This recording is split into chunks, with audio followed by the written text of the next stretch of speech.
Sédomongbè. Ma o ko plaque di do Fongbé me. Mede mi bokudo le wenu. No we mi na kendo ke o mfuwe.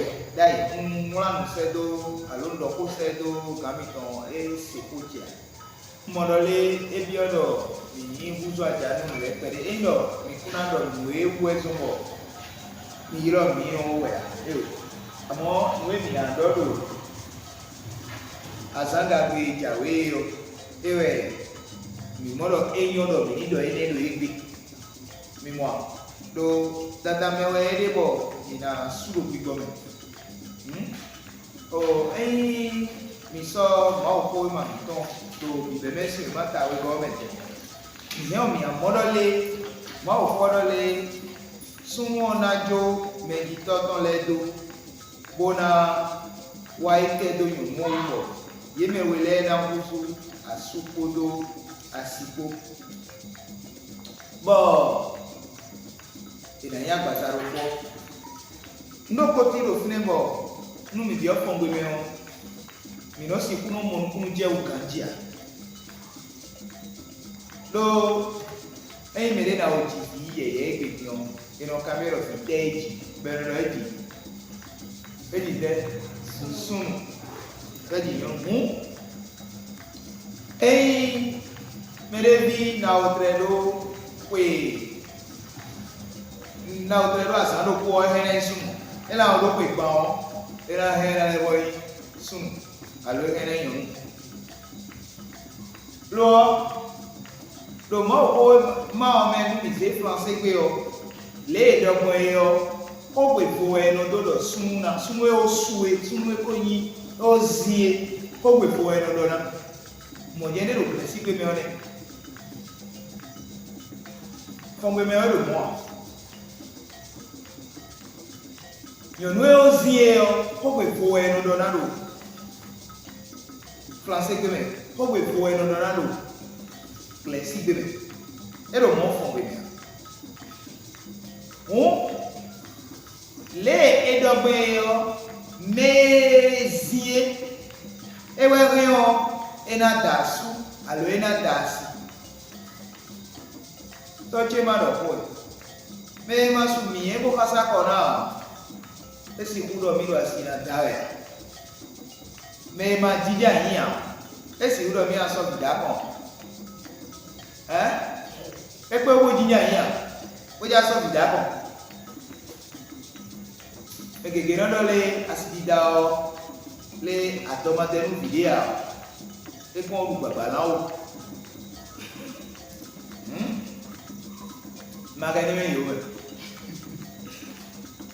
egbe re so mo ejo to e kori me ko ma o ton ete wa so ma o ton amo dada me o mi do na su mi do na yi yo povua mi do na yi vie misi kora won ti nbo no to kokoro hayin blole do yo bona wai asukwe alogoro asina dawe o ene o mele ba do kodo ato keje nugbe omo ji e to eji vitoyin toro we le ko le afowo me no ko ji vinoyin toro le ko le afowo la ton me no kono ji vie gbe o newe yeme wele yo adi vie o newe o imuno si e blo li fi tombe ku be ero se la to yo newe e kana do ji ko me ko yi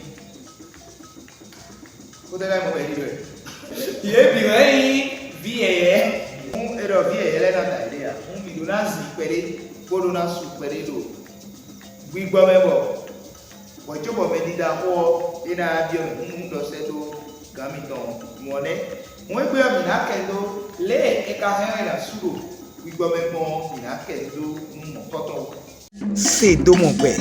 Minu mano pobo wa so ye mi pla mi do. Bo no mi na do be pro mi ton. Mi na moro le do mo ko we ba o me o. Jesu de suno e do ko de le do. Mati esi mata wa tongo me tongo endo me de si umo et na ami Mathieu si mata wa tongo ikame attention itan tongo Mathieu ta wa tongo ikame attention itan tongo Mathieu wa tongo ikame attention itan et dolo onme et dolo on melo numelo gidi do nugedi et don yedo esi etan peruko perukunbe wenu edori won gbon kleo meweo deje aliji bo khele wa chan deje awyan kan me fie ko gege mandia enele yawo do kosu kolu finea lo de wesibo mo efio lo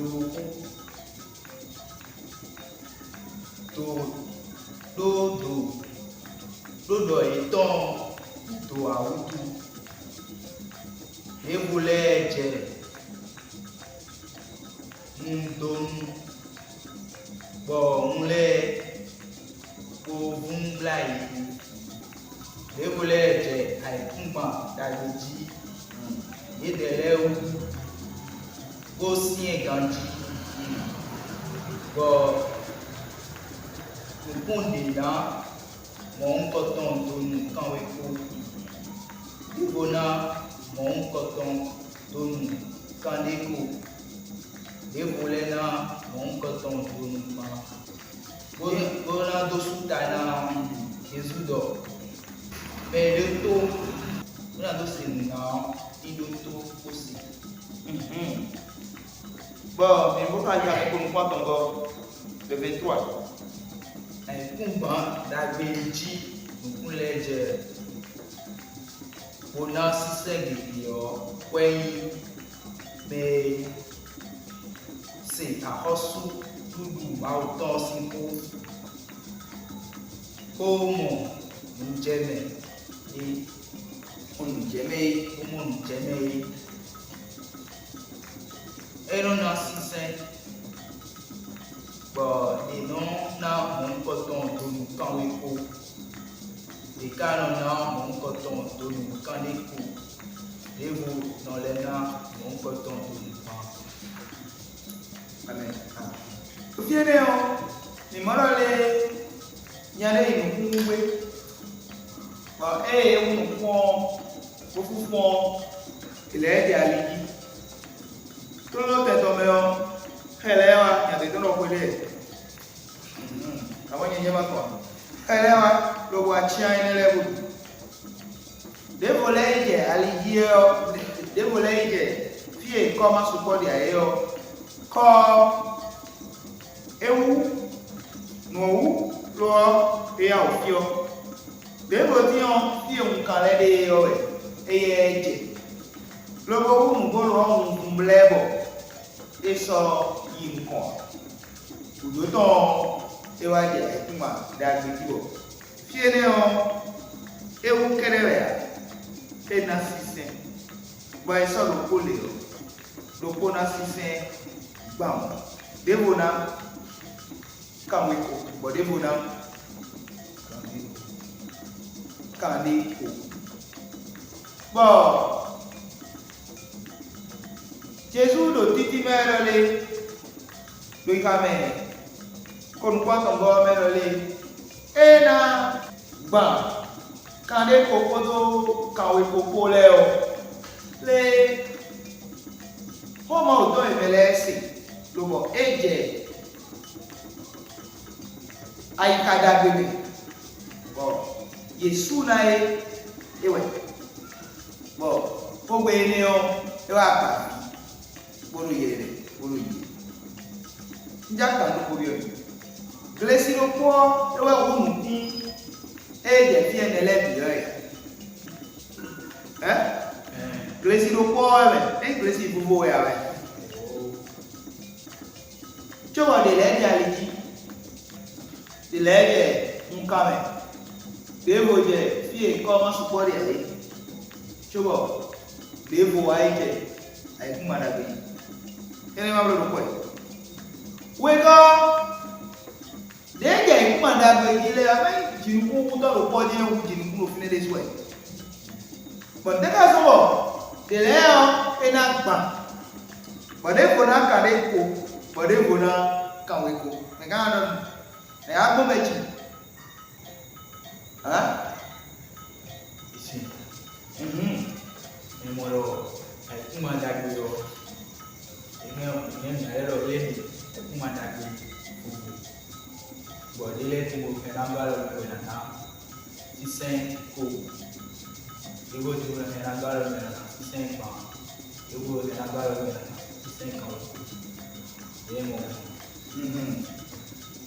Mere boleh doko de buat doa.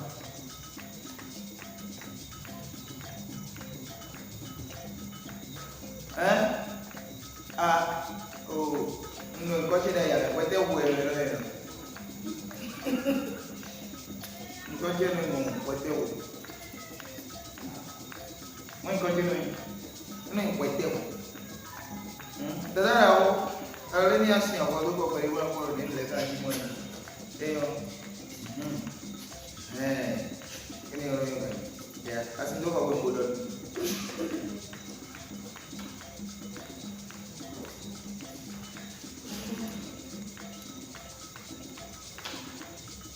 Pandai, nuai minta lagi dia. Aku mau dah beo, eladi kau mu. Lo no poti bo minatu yo enjoli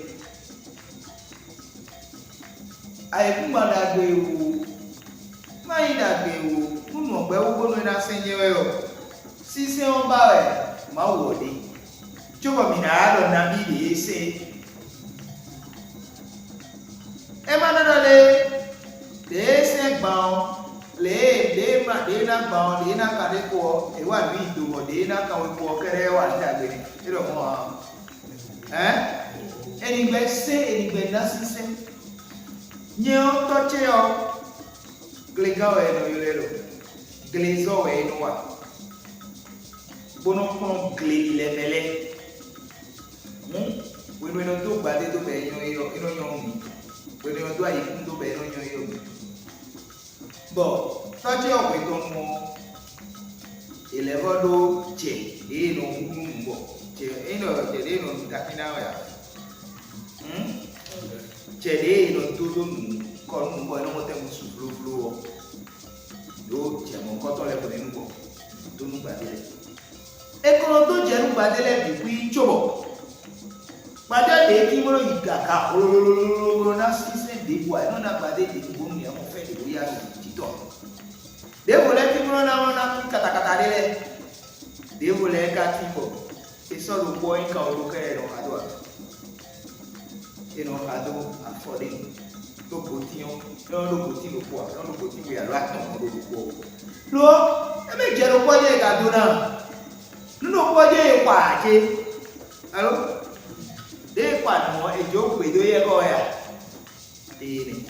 Lo fine o. Ya ko ko lo le. Mau ko nunu koto ni ado ino Jesu bado mini su bonasise Jesu bado mini su bonasise Jesu bado mini su bonasise dokoro ko mi ton wena okalo na kono newe mikasi kuwabi bonana sise po newe mikasi kublogo bonana sise po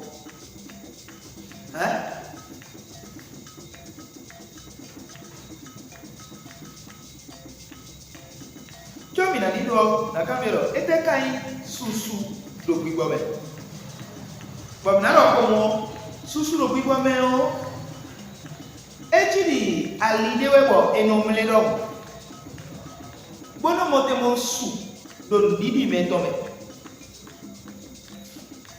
do klo e do pata ma wo si alin nu e do pata ma wo si alin bono kusu beto e ma wo e ko to do mi na ye e susuro bi wa me e to de me we me no yo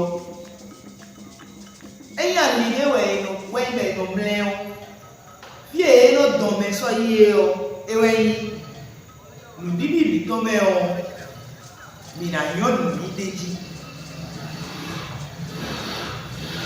mi na yo nu ni deji to bibi bi to si ali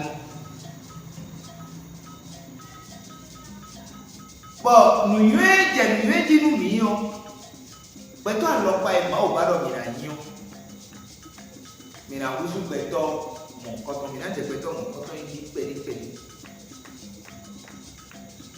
bo mu e ma do a o do nu ko yi yo to we na do ti o mi bi je no se ko bo ba bo na susu mi to le ka yin susu bi kwi no ido se a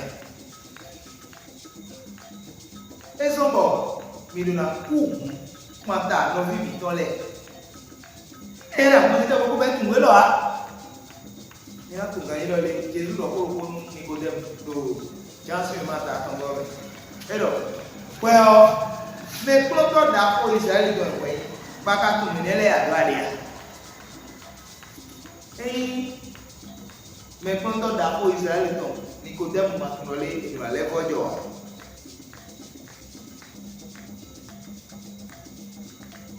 mi me lo fiti leo mi ma tu ndia e ko yin gbogbo mi ko lo mi do na ba bona tu ko to e wa so me lo le e ti ali ni we boy sodo ali we yin boy no so susu lo gbo me o ali we yin boy no so no wa so me mo ma o de su e tu mo lo ko me mo ai no so lo gbo me o e nu boy no bloco mo pa ko eso gbo me ba eso fofo eso ko ndela lo eso do le bo blo susu gbo me o e no be lo pegbede mi joro Jesu me ko be si gbe ni gbe o mi o susu e gbo me ka bo bi o ba ni mo mu je bo do le o me o su gbo mo su pe pe mo ko to de ya esi Jesu me ma ke mo Jesu no ke mo ai te lo mi le ma ke Jesu ja do ko mi we no mo ti no do ko esi no mo o su pe gbo me no me su pe gbo me e wo su Jesu ne ni mo ko je be no ko ro ni pe ni e no ma no do e Jesu e ni ni yo Là, nous Sédomi 98 88 98 30. Pierre, no kodo me Jesu me se kwa Jesu ta on le me o. E do kodo ko do Pierre si o ma won la Sédomi. Apa ko we go ta ton ka foton kun atongo me o me le do mo fio ila kan. Lo anya he na mo ji don tra la bra kon. Una kolon ka gbe mo kuje be ka dia do no mi su minisu do fenu podo nu yue mau mi ton me vole gato mi ton Jésus Christ ton me avez trouvé ça chapitre 3 verset 18 Finito Jesus Cristo ei atunomiton foi meu negatomiton com ele com dejué odo penton com dejué susuni fica casa o era le mi ko tun pe ya era mi lo tun tu dejué mi ni lo fẹ́ ló tó tún déjú ẹ̀ nous. Bon, donc, pour le temps, il y a un peu de Jésus dans.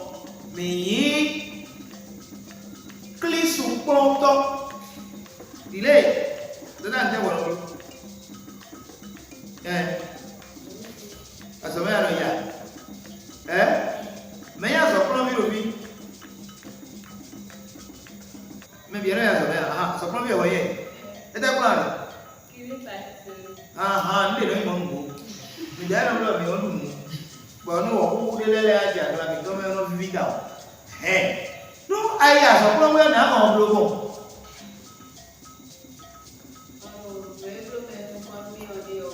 Aha, ero kon we mero kon me on ero blow boy. Bon we ka blow no le gan wa bo pata ni ko le ko lo ko mo wo. Ne bon blow bon. No, e ko mo blow bon. E ya o da ko susu we kan pe bi okun me lo. Te o me susu mi si fa. Mo no te no ko le gan do. Ah boy. Alo mo bo. Wow.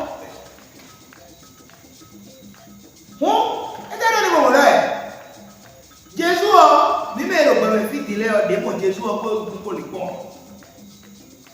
L'eau, béton de l'air, méro de l'air, le bon Bodo, Jésus Jésus a dit son limo, alors les Jésus a parlé de son limo, mais pour de l'air, le bon Bodo a fait des remino, il est couteau. Et non, mais voilà, il est.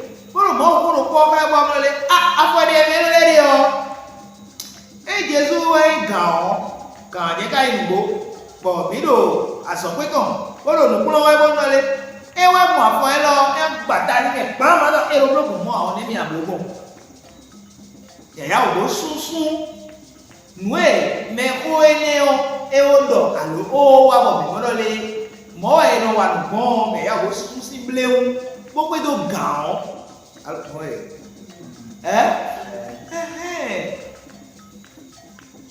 Moi, non, le monde. Mais dans sous. Donc, Jésus, mais dans quoi de Jésus? Mais de Jésus, plomb. Nous, à zoner, ouais, mais nous, plomb, Jésus a des sous, plomb. Bon, Jésus a des sous, ouais, là, les le plomb, les le plomb, et ouais, sont bons. Le Bible Baptiste, il est gon. Pourquoi nous mettons ça comme ça? Oh, il y a aussi les comme ça. Pour nous donner l'eau. Moi, au moins, et ouais, do ache, douton. Et ouais, do ya, et ouais, ni ache, douton. Moi, au moins, et moi, au soir, moi, au moins, et à moi, moi, et donc, vous dire vilain. Moi, et nous, les 2000 le bidon.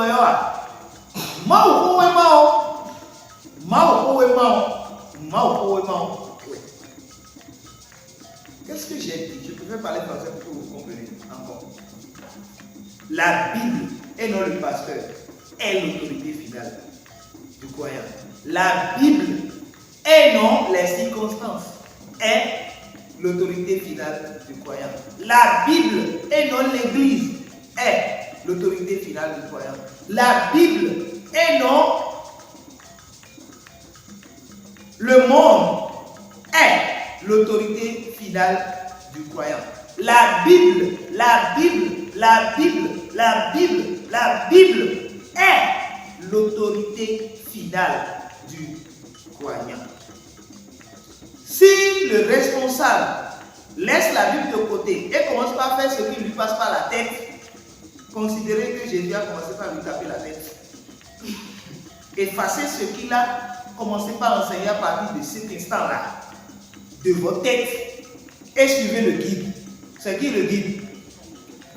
La Bible. Ce que la Bible dit, c'est ça qu'il faut faire. Hein? Ce que la Bible dit là, c'est ça qu'il faut faire. La Bible, et c'est ça que nous appelons dans notre jargon en théologie, sola scriptura, la Bible. Bien, on va lire Colossiens chapitre 1, verset 9 à 10. Colossiens, laisse-moi m'attendre quand on y a mis ça au corps. Élément, si des bénissés, comme étant, minons qu'on est pour nous, minons bio mauro, nina, nous, kodo, nous pouvons dire nous, et yes, c'est non améon, ma fille.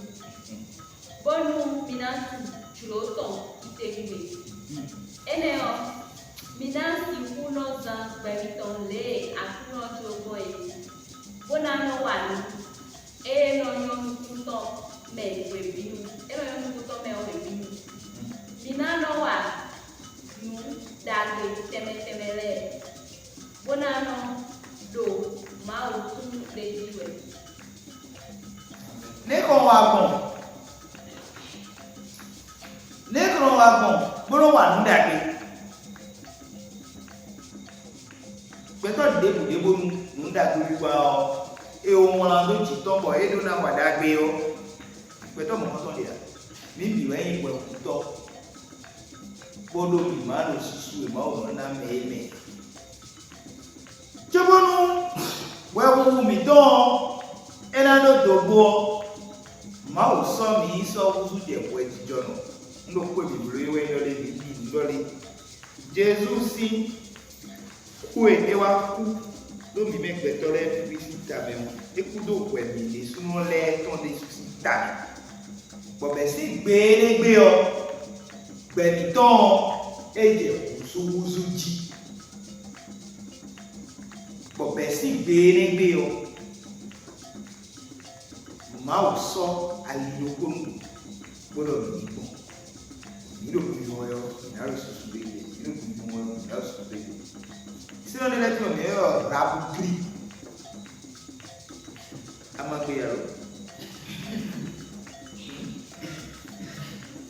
Elle a mené au bloc et comment? Bon, on a cassé les mêlés de la lumière et à toi. Nous avons la lumière. Nous avons dit bébé, bon, le bébé, on a soin d'un soir. On baisse le frère. Bon, on a mis les on a fait un petit on a dominé. Il va me bon c'est tout à mais pour les méros dégage voir le coup là mais pourquoi est-ce que si beaucoup dévier quoi dire bien pour même que si même et moi et yo mais les qui m'aider non kaka ya yewisi na lengbe yo ilo le yewisi ona mfune kaka yo alors on veut mais les ton suo oui alors et donc et non moi yo yo to ko mo je ton daji pero on est cassé sur moi pour faire le bon idée vous voulez être plus réaliste que le roi. Donc, vous voulez une vidéo vous soyez pour une vidéo comme une chou, vous êtes fou. Et il y a des siens. Ouais.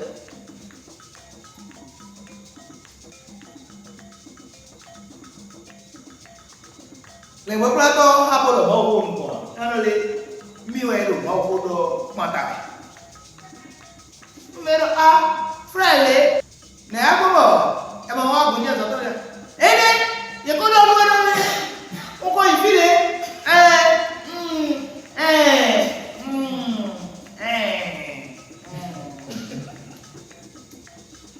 Beredia eno so gombo jiwe okay eno so gombo jiwe mais les types de non quand on sous d'abord pour les agents là ah mon dirait ton non les mélos oh les beaucoup là toi que le positeur là bon Dieu a donné Mais Jésus c'est toi là. Moi là. Après que Jésus là les copons là. Alors il y a des zéro point. Voilà. Mauro. Et nous mettons le sous-souhait. Nous rien à moi assis dans les vies. Et d'amour. FIFA. Bon amour. Awa jíjẹ.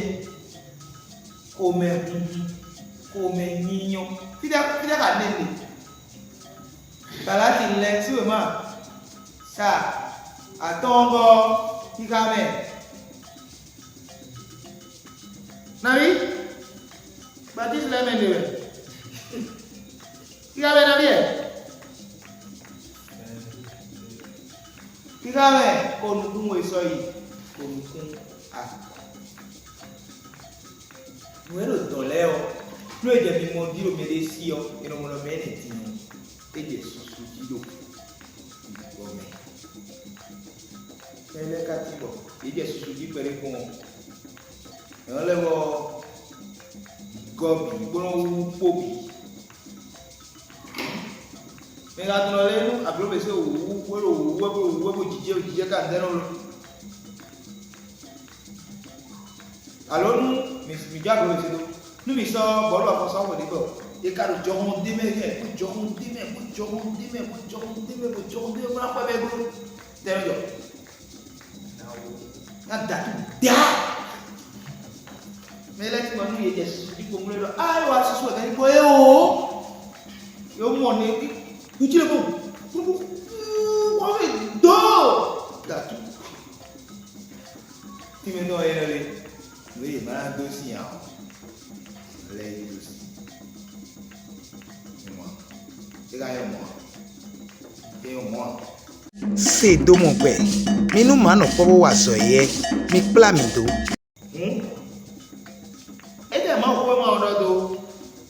Susuro gbigbo mewo suso gbigbo mewo ile mi ko do mo e eno me ro gbegere mi ni kaka je gbegere ikuwe mo ko ma odo ro fidele binu na ka fitwa mu we go dada mewo ede wa mi na suro gbigbo e lo ko ve to eno si ne ibi mu e ni susuro gbigbo mewo emono mi anu mu e ya iseto yo ka ido popore ma wo de suno no toju me lo no de ali me gbon foto me bonu mi ni mo te mo suro gbigbo me mi so Timothée si we ma won sedo me me sedo Paul won sede yo apako we go taton atongo ika me foto kun ko so foto kun go de Timothée 3 verset 6 à 17 mais tout le temps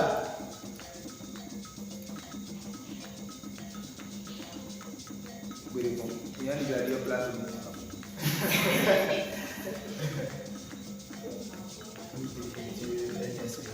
De Timothée 3, 16 à 17, toute écriture est inspirée de Dieu et utile pour enseigner, pour convaincre, pour corriger, pour instruire dans la justice, afin que l'homme de Dieu soit accompli et propre à toute bonne œuvre. Mitonia.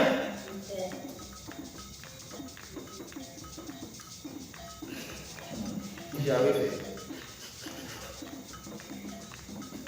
Ne mi kayo mina subo de bi no ma ko ha wa egbe so me tale do fuko ka ma ko egbe yo ka egbe di mo ti ko pada ni waso ni mi aso ala na ga ni ka ma ko egbe ko li ta mi ka ide ni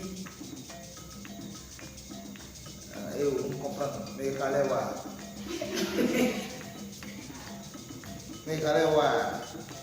alo de mi wa fi di o ya Amen ko bowa.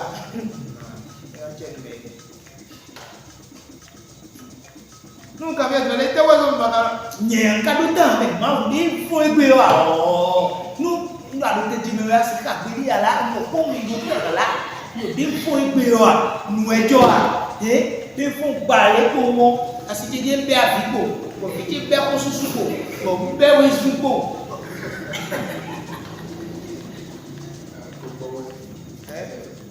Moe, para ko yo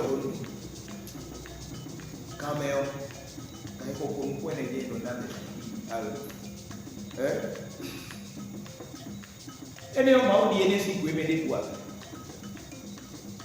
Chacun a 24 heures par jour. Certaines personnes méditent la parole de Dieu plusieurs fois. D'autres s'en foutent éperdument. Et après, ils viennent nous dire qu'ils n'ont pas le temps. Hein? Tout comme si Dieu coupait leur temps à eux. Et il est comme moi, il doit me dire, bon, sous le bonheur, mais non, non. Kala tele se mata ton ga me ko se ko mo ton me le e no je mo di do yi peri bo di no bodo di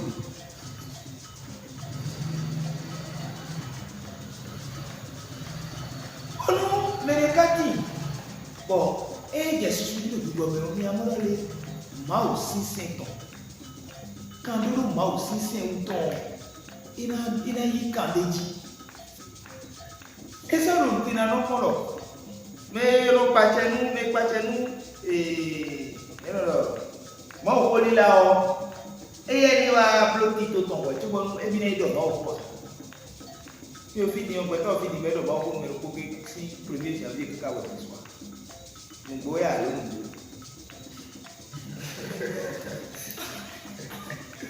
c'est vrai ou c'est vrai?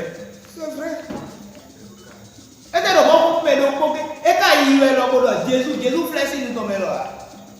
Et il est maoué. Maou vivait, il est tout maou. À moi, tout Jésus. Et puis, Internet dit bon. Vidéo, c'est mon, il avait le pouvoir d'ailleurs. Maou soit à toi, bon, tu m'as quand. Mais dans les nous, il a bloqué. Et il doit se voir à la fête de Dieu, à la fête de Dieu. À mon avis, il a bloqué. Puis, à la Jésus, les rentrer les lèvres. Ah, des cinémas, on doit pas au Québec. Nous, on doit pas au. Mais, oh, malheureusement, il y a moins de. Mais, non, c'est un gars, il y a moins de. Confucius aussi, en voulait, il y a moins de. Tu vois, même ici, dans les il y en a qui me disent ici. Nous avons après un homme dit tu vas t'amuser avec les clavions quoi.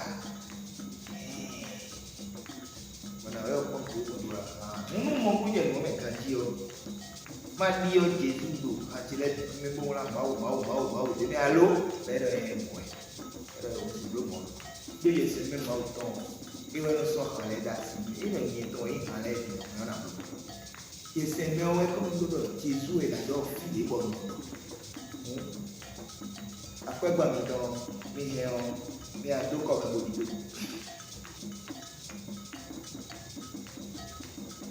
mais regarde, nous savons nous avons dit que nous avons dit que nous avons et nous étions nous nous y moamen nous vesti nous bala caravati nous soan nous les niaho comme nous sommes plus de quoi mais le niveau quoi il connaît du balado quand il est ici vous savez ce qu'on appelle le développement personnel vous pensez quoi déjà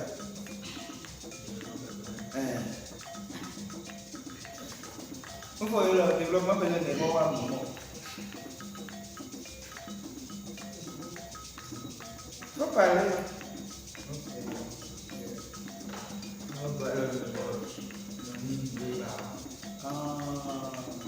Si je vous dis qu'il y a pire net que le développement personnel, pire net que le développement personnel, c'est ce que je vous demande. C'est que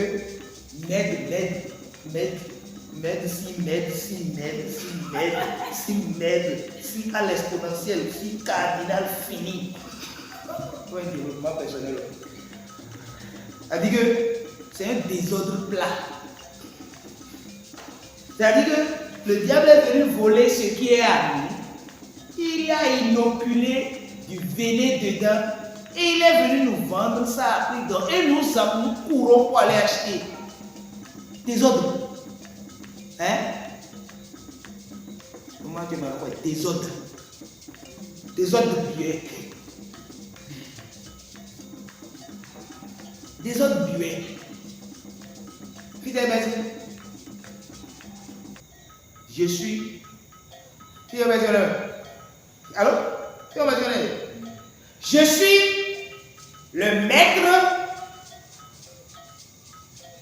de ma vie et le capitaine de mon destin. Ouais.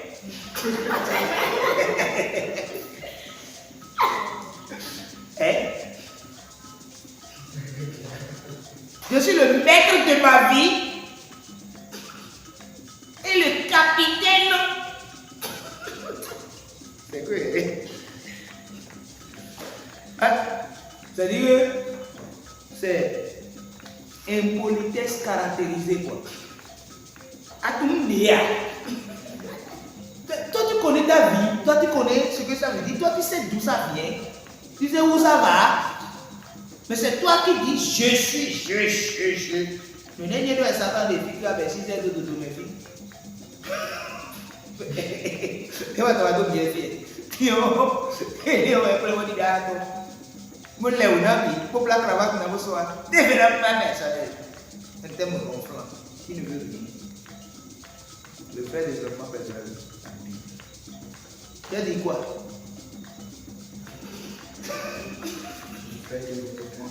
C'est la Bible.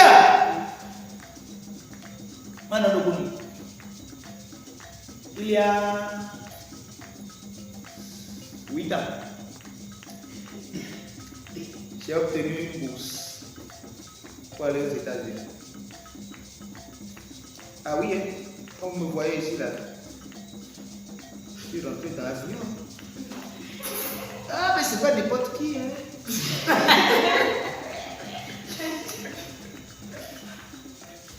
C'était la première fois que je rentrais dans l'avion, en tout cas. Et j'ai eu la bourse pour aller aux États-Unis. J'étais sélectionné avec 5 autres personnes. Hein? Il y a une personne qui est déjà décédée. On est 5 encore qui restent dans cette cohorte. Bon, 6 parce que quelqu'un est béninois, mais il a été sélectionné au Mali. Et il nous a rejoint. Les amis, quand on s'est rencontrés là,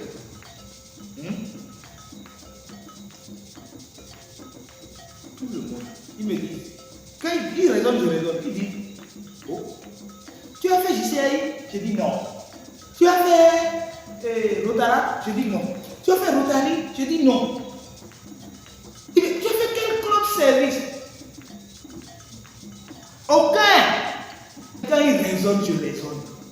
Ils n'ont pas taillé quoi, tu as vu tout ça? Il dit dans la Bible. Dans la Bible.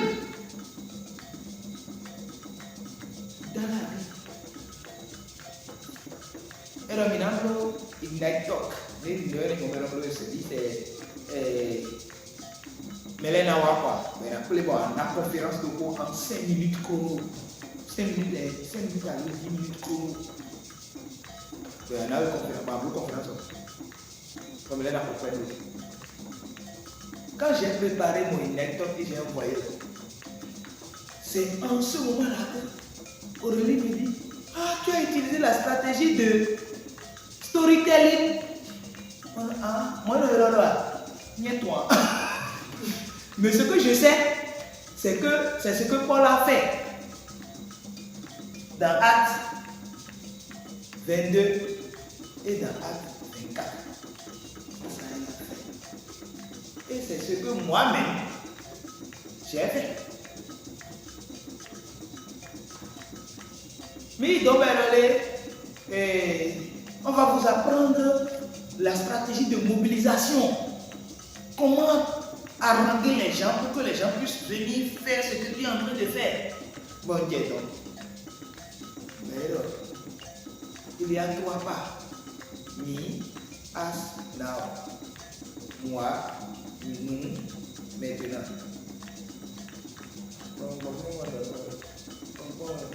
Mais ça c'est Paul. C'est la Bible. Tout est avec nous. Mais les gars là, ils prennent ça, ils s'en vont mettre du venin dedans, ils viennent nous vendre ça cher. Le développement personnel, c'est une fourberie, c'est une merde, une grande merde. Chilo. Si vous voulez avoir plus d'informations par rapport à ça, j'ai écrit des articles en ligne que vous pouvez aller sur ma page et voir. Allez sur ma page et vous tapez développement personnel. Web là. Comme nous sommes venus dans le même Satan. Mais on ne peut pas le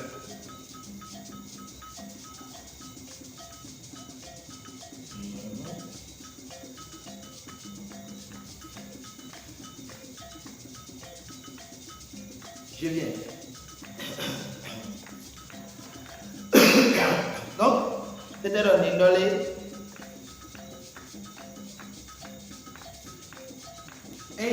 Mike, sous-soudure du gouvernement, à ce où et non peut y aller. On est plus productif dans le Seigneur. Autre chose, trop longtemps, nous mettons sous-soudure du gouvernement. Nous on a le discernement. On discerne. Par exemple, il y a des souvent notre développement personnel sur les pays. Comment dire des sous-idées pour gouvernement bien. Pas maintenant, ouais. Vous comprenez? Oui, si tu ne sais pas, tu ne sais pas. Nous, quand nous là, nous sous le gouvernement, c'est à lui. Et là, on a les. Mais pour nous, nous avons un sous à bien. Et naki doit être même support et bien non Dieu. Pour la personne naki on peut vous sauver soga mais non. Allô? Enochi. Mais dis non. Au Proverbe 27 verset 17. Il dit le faire église le fait. Les hommes deviennent plus humains les uns au contact des autres. C'est vrai qu'à des moments donnés, les traductions ne disent pas la même chose. On dit qu'un homme est la colère de l'autre, c'est ce que Louis II dit. Mais quand vous changez de version, vous voyez que les hommes deviennent plus humains les uns au contact des autres. Bon, n'a français que même. Voilà, mais quand c'est timide de Fongbé, vous ne me laissez anglais, mais quand c'est timide de anglais, alors. Qui s'assemble se ressemble. Oui. Et le poil est un billet. Ça, c'est traduction littérale. Oui. Quelqu'un d'autre. Qui s'assemble se ressemble.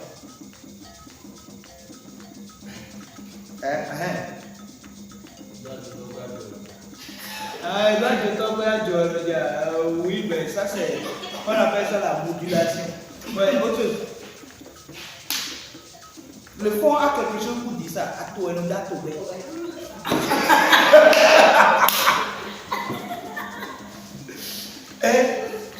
Qui ça se ressemble? À toi, on a trouvé. À toi, on a trouvé. Tu mets toi, on a trouvé. Dis-moi qui tu es, et je te dirai qui tu es. Il sait non les mêmes, il sait non les pour que nous nous disions. Tu n'as pas dit que nous les mêmes. On va vous parler. Allô? Le besoin de vous dire quoi? Il t'est prêt. Et même qu'on l'air au pouvoir.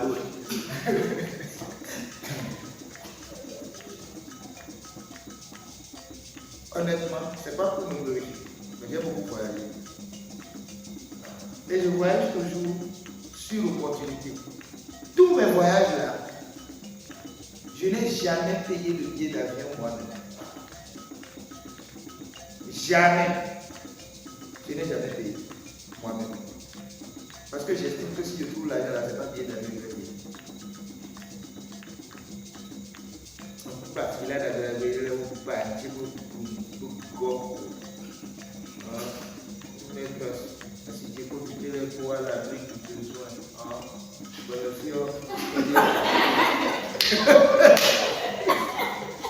Mais les gars ne veulent pas me donner l'argent. Hein? Ils disent non, on va te payer le billet d'avion, tu vas partir et tu vas revenir. Bon, évidemment, quand on fait ça, moi-même, je m'habille bien. Et je vais monter à bord de l'avion aussi. C'est pas petit, hein? Ah. Mais pourquoi je vous dis ça? C'est pas pour un glorifier. Chaque fois que je vais sortir là, je ne sors pas toujours dans le cadre de la Bible. Nous notons le Bible si Bible est le moi. C'est l'année dernière et cette année je suis sorti du pays parce que je suis allé interpréter une conférence internationale biblique, la mission. Sinon, si je sors là, c'est pour les trucs sociaux que je fais. C'est-à-dire quoi? L'albinisme. Vous connaissez les gens comme moi là. Je fais des projets, je m'occupe d'eux, je paye les scolarité, je fais un certain nombre de choses avec eux. Donc ça fait que je sors. Mais quand je veux sortir, quand je veux sortir, et je dois déposer un dossier pour pouvoir sortir du pays, qu'est-ce que je fais? Je commence, pointer au pour ça, être évangéliste missionnaire, traducteur, interprète, anglais, français, avec pour zone de prédilection des documents chrétiens. Puis, vous êtes à un moment où vous avez dit à sonner en somme, à m'a dit à sonner en va et repose en paix. Mais c'est ça, là. Mais les dit, quand on leur dit, faites le CV, du numéro là. Non. Ils ne mettent même pas qu'ils ont été responsables de la jeunesse dans leur église. Et l'autre est non, elle est là, il dit, mais nous, nous, JCI, oui, responsable de la JCI. Ça veut dire quoi? Mais non, mais oui, c'est l'oré, les deux, c'est le doigt, et moi, moi, j'affiche mon identité partout. Oui, Tanzanie, j'étais à Arusha, je pense en 2017, août 2017. Bon. Et donc, je dis soit Tébéo, il s'en va louer. Et tout ça, oui. Hein? Boîte de nuit. Bon. Everybody, you have to go to Empire. Empire, boîte de nuit. Nous devons aller à Empire. Pas me le pourquoi? Pastor, why did you turn down? Before you write, why did you turn down? What did you write? Pastor, right? What do I have to do with Empire as a pastor? Est-ce que vous avez compris ce que j'ai fait? Ils ont dit, mais bien oui, nous n'avons pas un peu de sang, oui, madame. Bon, bleu, mais tu m'as dit, c'est bah. Bon, alors, pasteur, et toi, maman, pasteur, vous voyez? Bon, non, tu vois, là, et toi, maman, on est à notre génération. Alors, pasteur, et le gars, ça, et voilà, deux combos, nous, là, pour donner. C'est vrai, là, il y a des quoi, donc, ça.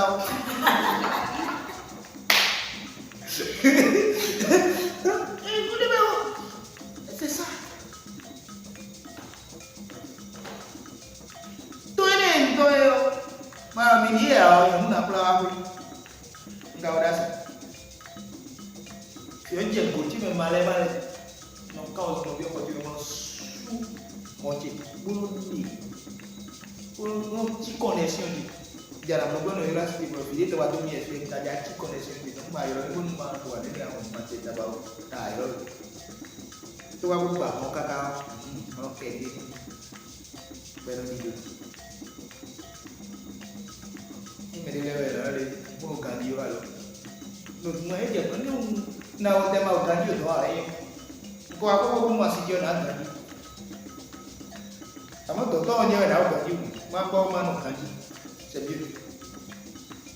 Donc partout là, celui qui croit en Christ, celui qui a une croissance spirituelle normale, là, il affiche son identité chrétienne. Maintenant, on fait confesse pourquoi. Et on a Jésus dit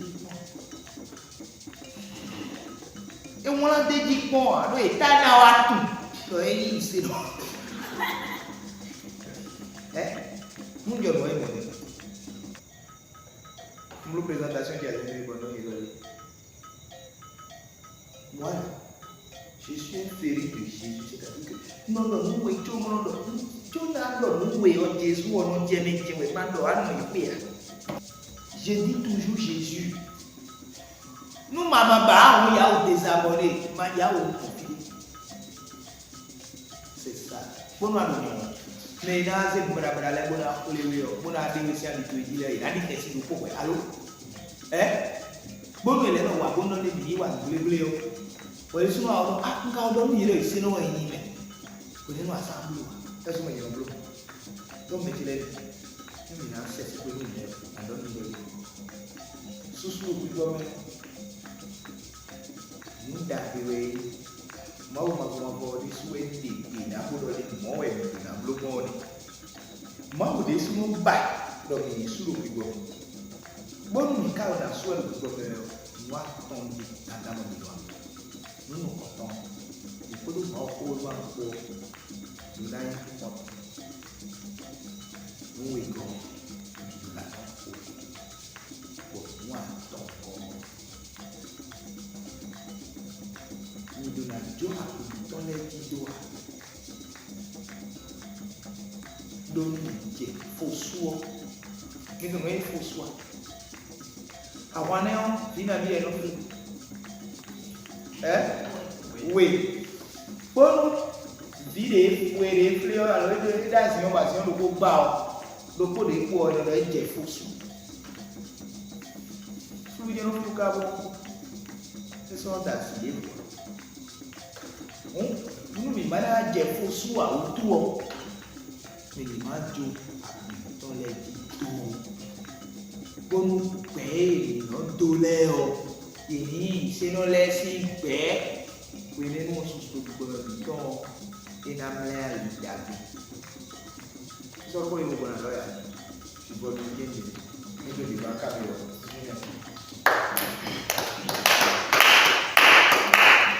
Sédomongbè minu mano pobo wa soye mi plamido. Là nous Sédomi 98 88 98 30